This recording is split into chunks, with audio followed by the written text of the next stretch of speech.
right, good evening, everyone. My name is Justin Keller. I'm the CFA Public Affairs Officer. Just want to welcome you to the fourth quarter town hall.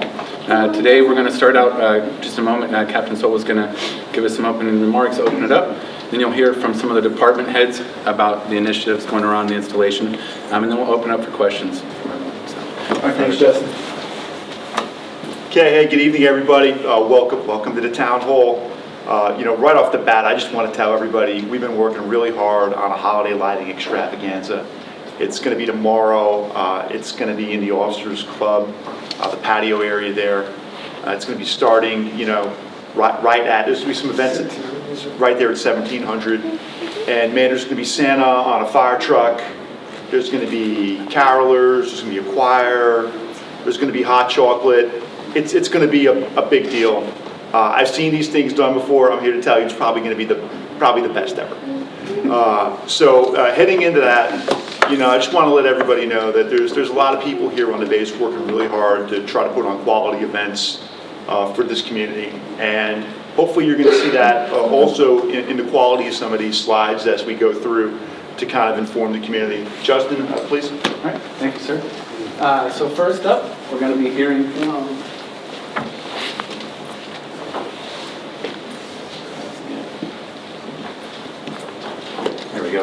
from Public Works Department. Write it down.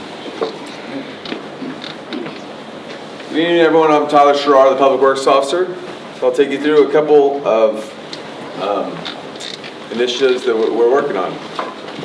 This isn't working. Oh, so. Okay. So this is a follow-up to a question from last quarter. So this is an example of our bilingual procedure. So we do have an overnight staff. They do have basic training in lock troubleshooting, and they're able to assist the resident in unlocking the doors. If beyond their capability, we have a duty officer and a locksmith on call that will respond. So you will not be left alone. Please do use that service, and the duty officer and the after-hours shift will escalate to the locksmith to show up and fully replace your lock. Secondly, there's questions about work order prioritization and scheduling. So this is our procedure for executing the most efficient way we can in a wide variety of services. Your housing inspector in particular heavily advocates for you. So after you submit that work requirement for facilities, if you have special requirements, urgency, scheduling, please do call the housing inspector. They do a great job of aligning with Public Works and advocating for what needs to happen when to best support you. So that's the partnership that makes us most successful in family housing. Thank you. I'll now turn it over to N9.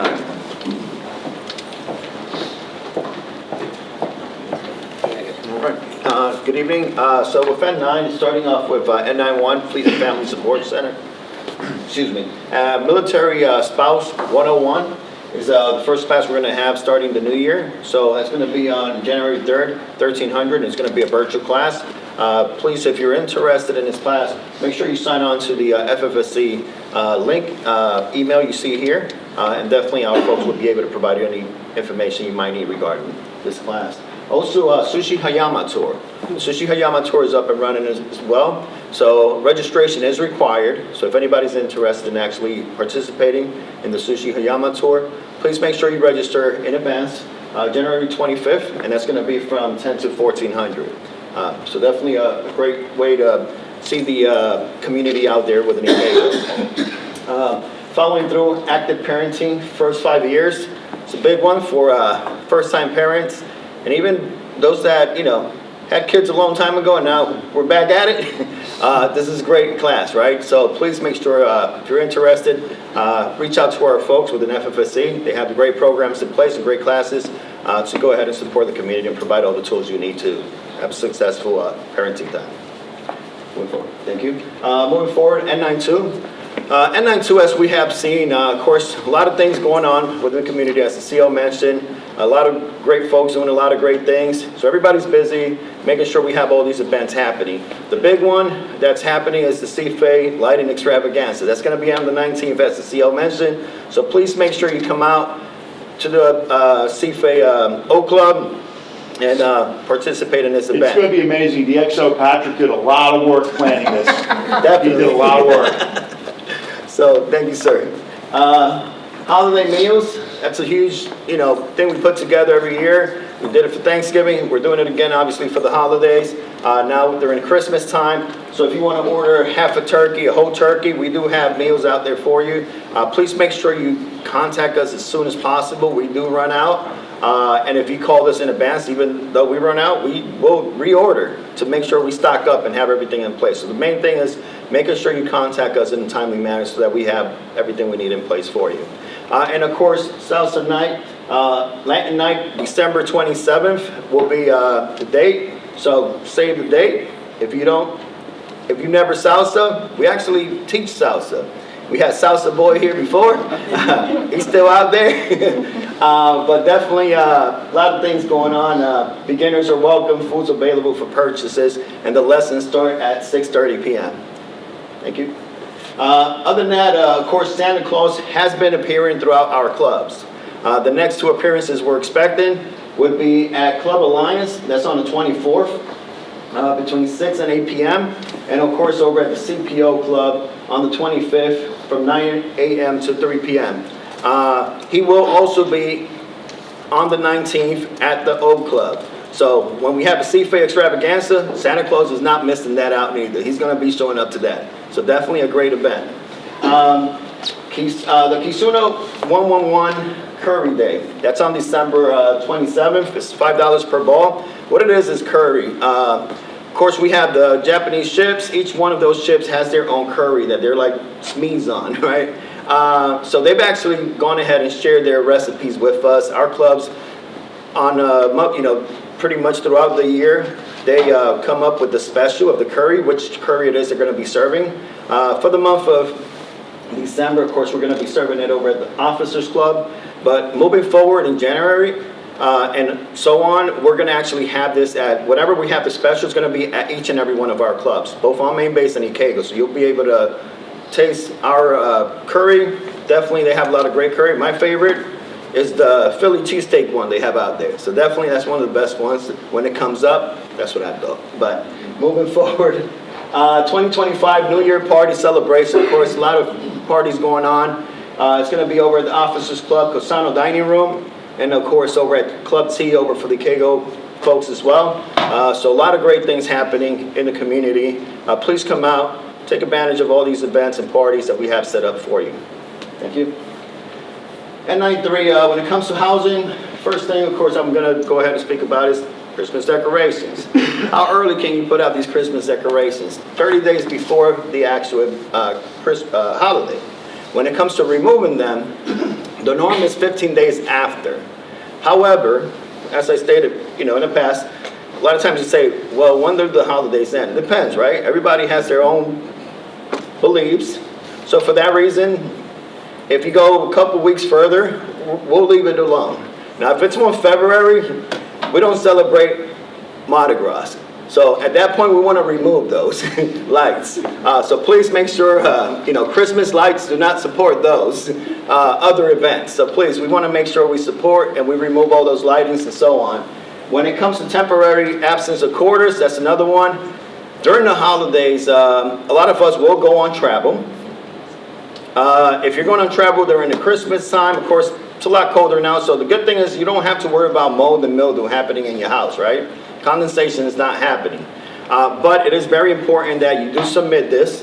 That way you actually let us know who is responsible for your property during the time you're absent. Just in case there's a flood in your neighbor's house and the water's leaking down, or let's say we have a fire, whatever might be the case. We want to be able to access your property. If you haven't been here a long time and you need for my folks to actually go out there and look at the property while they're doing whatever work in the property or inspecting the property, this is something we can support. Normally what we do is we have 2 inspectors show up at once. That way, we make sure we take care of our folks. You have a buddy system, 2 people there, keeps us all covered. Other than that, limited hours when it comes to housing during the holiday season, 27 December through 5 January, our operations during that time will still be running, right? So what it comes down to is majority of our team is MLC. And when it comes to normal operations, as per moving folks in, moving folks out, we'll be able to do those normal things. Passes, parking certificates and so on. However, when it comes to what you'll be able to do outside of that gate, the community will be completely shut down. So for those folks that are interested in identifying homes out in town, that is not the time to find a home. As a matter of fact, we approve all the TLAs during that time because you don't even need to look for houses because nobody's going to be able to show you the houses. So definitely, that's the main reason we have those limited hours to support everybody when it comes to their first arrival here. Thank you for your time.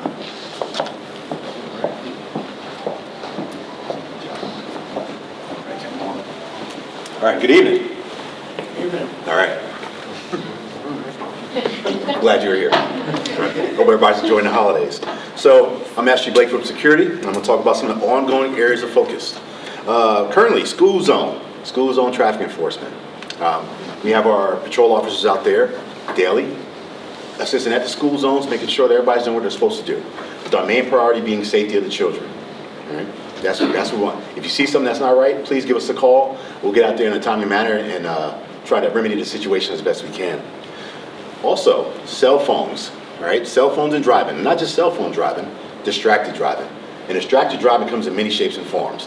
It's texting, it's being on the cell phone, it's trying to put on your makeup with your cell phone, or it's trying to fish that one last fry out the bottom of that bag, right? It ain't gonna eat itself, but that ain't the time to be trying to grab it, right? So be smart, be cognizant. Right now, school's going on, and we have a lot of foot traffic on this base, and once the kids get out of school for a while, we're gonna have even more traffic on the base, foot traffic.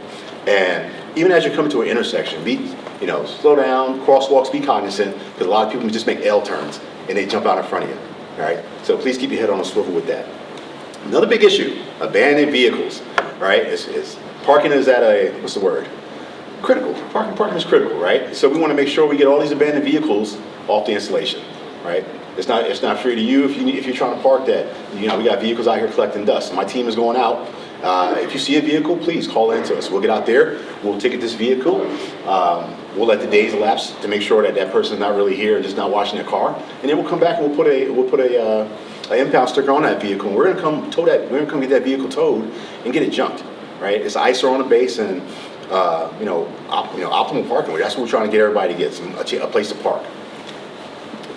And we just got a carrier here, right? So that's a new influx of personnel that's on the base that's going to have vehicles. Okay, morning high traffic. This is a fun one. All right, we can control, right? I would love to say I can go out in town and control the lights that turn on the base. That's not our field of influence. But what we can do is, and what we have been doing, is trying to double up on the lanes in the morning. So if you've been coming in the gate, you've been seeing a double stack lane, right? And we're going to take a look at that and see how effective that is and get more vehicles and trying to get rid of that lock jam. And so far so good, right? It looks like it's moving. Womble's tricky, right? But Kearney flows smooth, right? So, and if you see something, let us know, right? If you have any suggestions on how to make that better, or you got a degree in traffic management, we'll sit down, we'll talk it out, and I take any suggestions.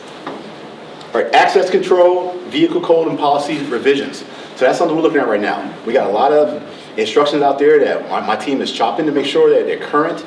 We don't have any old stuff that's just hanging out there, and that you're getting the most accurate information to be able to bring your vehicles on base, bring your friends on base, or whatever access you're trying to get to the installation. With that, we got a big project going on that's about to be complete here soon, and that is the VCC. VCC has been under construction for a while, so we've been in a temporary space. We should be getting online somewhere either in January or February, hopefully for January. And there's gonna be a lot of information that's coming out in regards to how we do business in there. It's gonna be revamped, a whole new look, trying to make it more economical and, not economical, is what I'm looking for here. Efficient. All right, we're gonna try to make it more efficient so you can get in and out. I heard you're making a video. There will be a video. It's gonna be great. And it's gonna explain, hey, if you come here, you need this paperwork for this, this, and this, and we're gonna try to make it really customer friendly in there. And that's all I got. Thank you.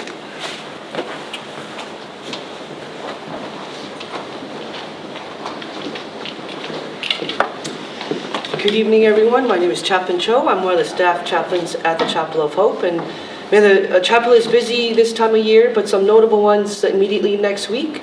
On the 24th of December, There is a Mass at 1800, and then there's another one at 2300, and then on Christmas Day, there is one at 1100. For the Protestant community, there's a Christmas Eve service at 1630.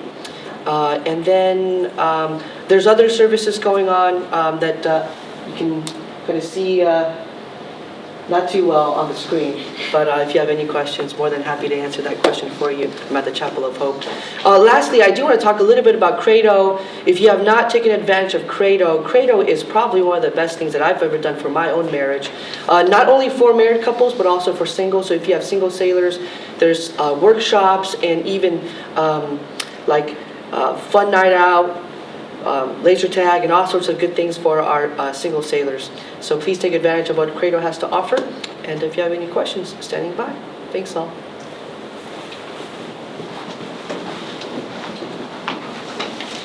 Good evening, everyone. Happy holidays. I'm Captain Rich Gilliard, XO of the hospital. Just want to go over a couple of things. So flu and COVID shots are available at the immunization clinic. Our hours are 08 through 1600. We also have walk-ins from 08 to 1000, and that's including Space A. And so please take advantage of that. We realize that we have the rodeos and maybe everyone couldn't take advantage of that. Please. Also, while I'm talking, we do have handouts. So if you just want to take it back and give it to your team at your commands. So Labor and You, prenatal classes every Thursday of the month. And then we have the Patient and Family Partnership Council. I really encourage for commands to take advantage of this. It's also for the community.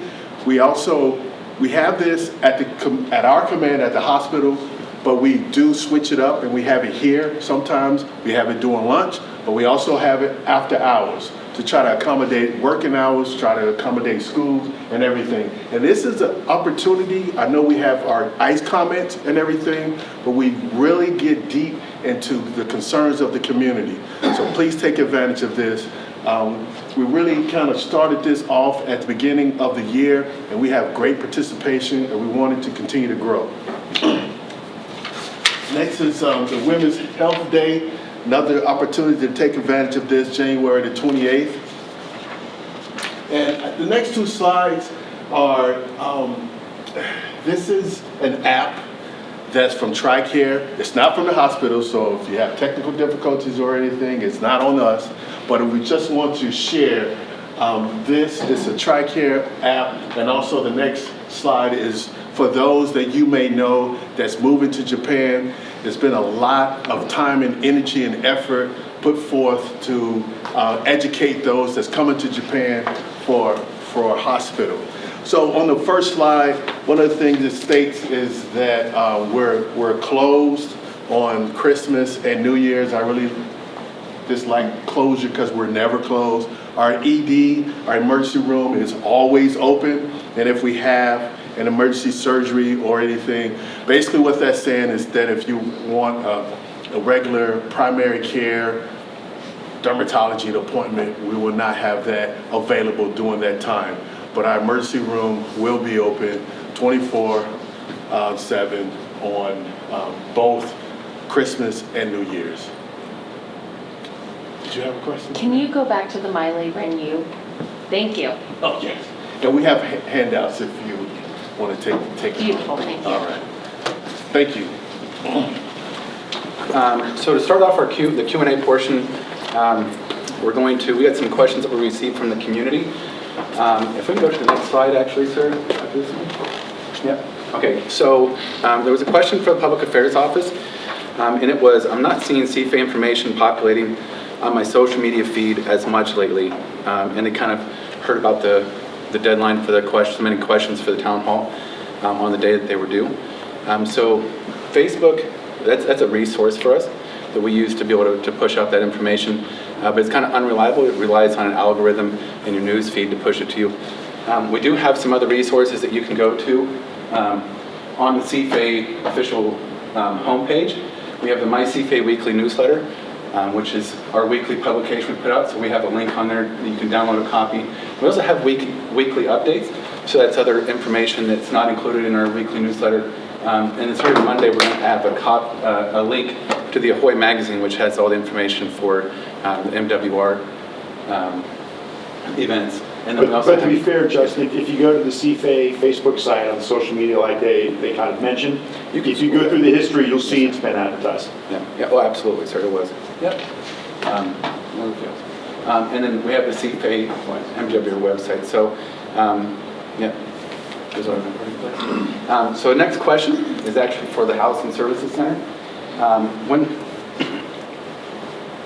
will DoD civilians have the opportunity to live on base? Okay, well, when it comes to DOD, let me go up here. When it comes to DOD civilians living on base, unfortunately, this is military family housing. That's what we're here to house. We're here to house military families. When we look at the reality of how our housing program works overall, it's funded 100% specifically for military families. When we move a civilian family into a housing unit, unfortunately, we don't receive the funding to support the home. We don't, get the percentages when it comes to inventory and utilization. Those homes are not considered as part of inventory being utilized. So inventory utilization adds up to numbers, which adds up to the funding that we utilize to maintain and support our community when it comes to the housing projects. Another big factor that we need to look at here is the fact that if we look at OHA versus LQA, the difference there is huge. For example, I would just state a 09 OHA is equivalent to $2,800. A GS11's LQA is equivalent to about $5,000. So when we look at the buying power of a civilian outside of that gate, it only makes sense for us to house military families. So that's the main reason, unfortunately, we cannot support any military families. Another big factor right now, if we look at it, is we're losing inventory. We're losing inventory to unaccompanied housing. So these are a lot of things we look at, of course, when we look at the program. In other locations, other installations, you might see where civilians are being housed, and it has to do with the fact that they have so much inventory that it doesn't impact them in any formal way. But unfortunately here, I don't see any changes ever happening in the near future, so it would be 100% military family housing. Thank you. Thank you, Mr. Long. Our next question was for safety. Bicycle safety is a big issue on base. A lot of bicyclists are not following proper road rules. Sounds like a statement. Hi, good evening. I'm Amanda Gross with Public Safety. So thank you very much. I always appreciate the opportunity to have a dialogue with the community. So we have a lot of programs, we have a lot of things that happen behind the scenes when it comes to our programs and supporting the community. Bicycle traffic safety is one of them. In the future, we are in the planning process of additional outreach events with our community partners, with tenant commands as well. So we have a PSA public service campaign that we have in planning with the PAO, as well as a few other outreach events that will be scheduled later this 2025. If you have any questions or concerns about enforcement when it comes to traffic safety, that's going to be something that should be referred to the security department rather than the safety department. But we always welcome our questions and concerns, so thank you. All right, thank you. Next question is for Public Works. It was about the home to work shuttle. They said that it didn't show up 1600 December 6th to aid those on main base who need to get back to Acadia. All right, thank you. We did look into that. The 1600 and 1800 home to work did run that day. Buses are plus or minus a couple minutes due to traffic, but thanks for the tip, and we looked into it, and it does run. Thank you. Thank you. Next questions are for security. First, on Sunday, December 8th, there was a pre-scheduled protest near the base. Some commands at Flair Coast could send this information out to employees and families in advance for situational awareness. I'll take it. So listen, most of the time when we have pre-scheduled protests, our partners out in the community, they let us know that there was a protest that was scheduled. This was one of those protests where we didn't get a heads up from our partners. They came after the fact and let us know that they were sorry, and they're taking steps to remedy the situation. It's the first, I've been here for almost 3 years, it's the first time we've seen a pre-scheduled protest that we weren't given a heads up on. And I really, after my conversations with the community, I don't think it's ever going to happen again. Thank you, sir. Next question, when will CFA address the issues of cars getting stuck at the main gate or Wamble gate when one vehicle in line does not have the proper ID or documents to enter? Okay, kind of like I just discussed previously, we're taking looks at the traffic patterns and everything like that. A lot easier to do at Kearney, a little bit more tricky to do at Wamble, but we're coming up with mitigations to put in place to make sure that we can kind of keep traffic moving as best we can while we're addressing the situation. Thank you very much. And then next question was for legal.